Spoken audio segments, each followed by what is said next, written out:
In a previous video, I made this firewood store almost entirely of reclaimed timber, and I managed to build it in just one day and with limited tools too, but there's still quite a lot of work to do to finish things off, starting with filling all the nail and screw holes in all of this salvaged timber.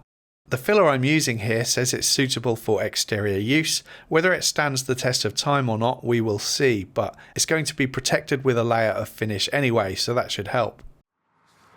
So in a previous video I unravelled the roof felt that I was planning to use on this and found out that it all kind of stuck together and it wasn't in great condition, but still in the spirit of not spending any money and using what I have available, I have had another idea. Let me show you that now. Somewhere down here I've got a bunch of old galvanised roof sheets that have been here since we moved in, and these were left over by the previous occupant. Whether these are in usable condition or not, I don't know. But my main concern at the moment is spiders. First I gave everything a hose down, and there were bits here that were rusty and unusable, but also a few bits that were pretty clean. I wanted to get rid of as many of the old screw holes as possible, so I used the angle grinder to cut some fresh ends and cut out all of the good usable bits. On one of these bits I had to cut a fresh edge along the corrugation to cut away some damage on the edge.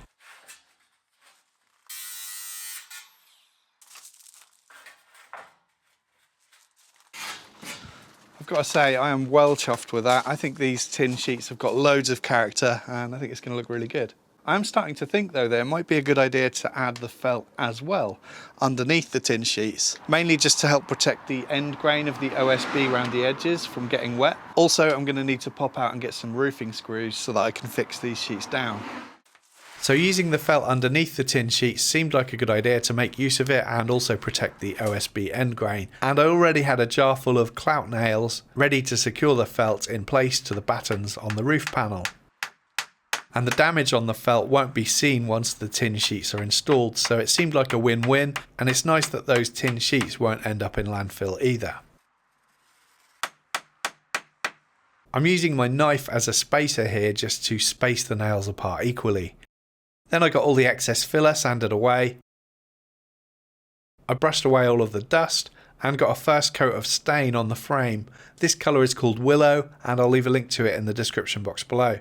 It needed 2 coats in total. So there's a reason I haven't yet added the shelf boards, and that's because I thought leaving them unstained would look really nice against the painted frame, and I really like how that looked. I'm going to secure the boards in place with 50mm coach screws.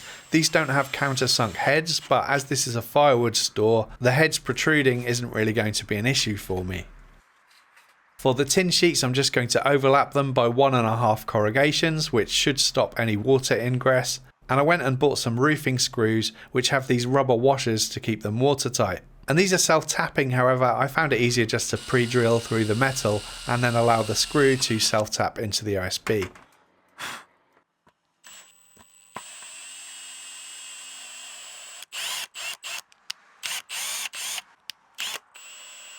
It's important not to over tighten them though. As soon as that rubber washer compresses a bit, that should be enough tension. I used these to secure the folded ends of the roof down too. And I shaped the corners a bit with an angle grinder as I didn't want anything getting snagged on the sharp corners. And I used a file to get the edges smooth.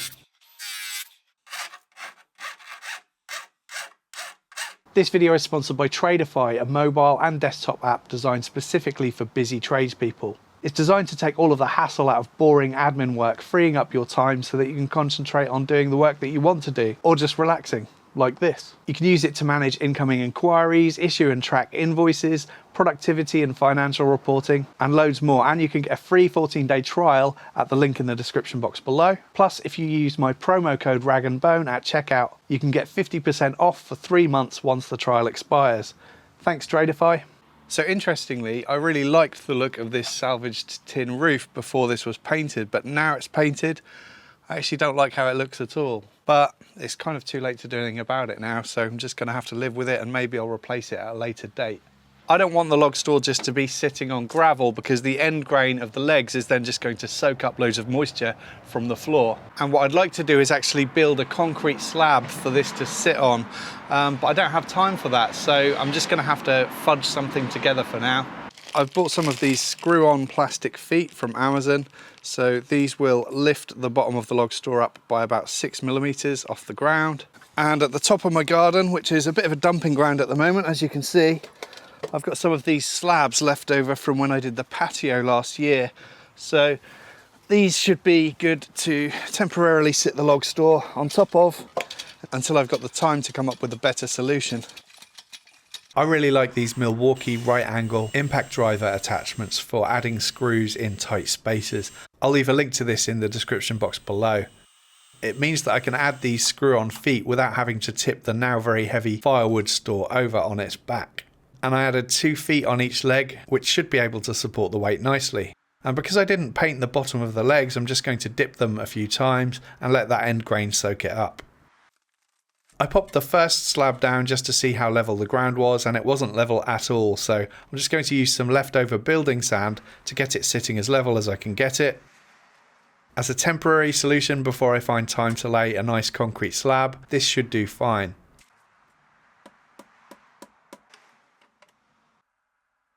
And to make sure that I can get both sides level, I'm just going to measure up to the bottom of the render on the workshop and make sure that it's equal on both sides. Then I get it lowered onto the slabs, and finally I can get it loaded up with firewood. Most of these bits are all offcuts from the workshop. And then I've got all of this timber that came from the demolished shed, which I thought I was going to be able to use in my projects, but on closer inspection, a lot of it had woodworm damage and rot, and some bits were bent like a banana, so there wasn't much that I wanted to reuse. Pressure treated timber shouldn't be burned though, but most of this stuff wasn't pressure treated. I can see that just by cutting into it. The end grain is nice and clean. In comparison, this bit of pressure treated wood, you can see the staining from the treatment that has soaked in around the edges. I also had a few pallets from recent deliveries, so I'm going to break those up, and most of these slats will end up as firewood too because they tend to split as you break them apart. Plus, I tend not to use pallet wood much nowadays anyway, but these bearers are more useful, so I'm not going to burn those.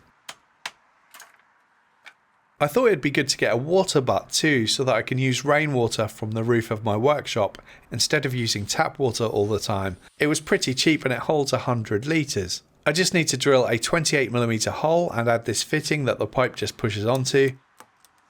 Then the pipe needs to connect up to a diverter kit, which needs to be installed to my downpipe as level as possible. So I used a level to make a mark. And then I need to remove 25mm from the pipe above that mark.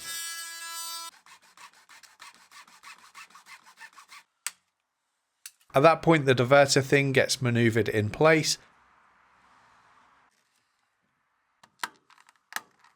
And whenever it rains, the water butt will fill, and once it's full, the rest of the water will just go down into the drainage soakaway as it would have done before.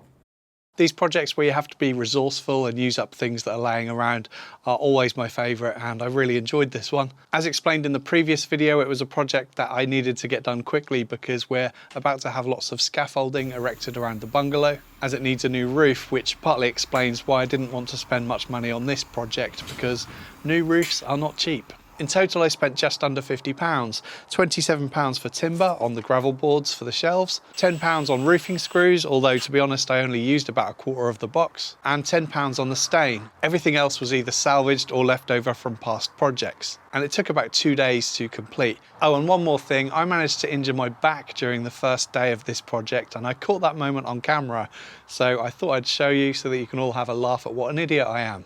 I was trying to jump off the roof but without tipping the structure over, so I didn't want to step down onto the shelf and climb down, so I made a bit of a leap of faith instead, not realising quite how high up I was, and I managed to twist my back when I landed, and that put me out of action for a good few days. Anyway, I hope you enjoyed this project. Please subscribe to the channel for more videos.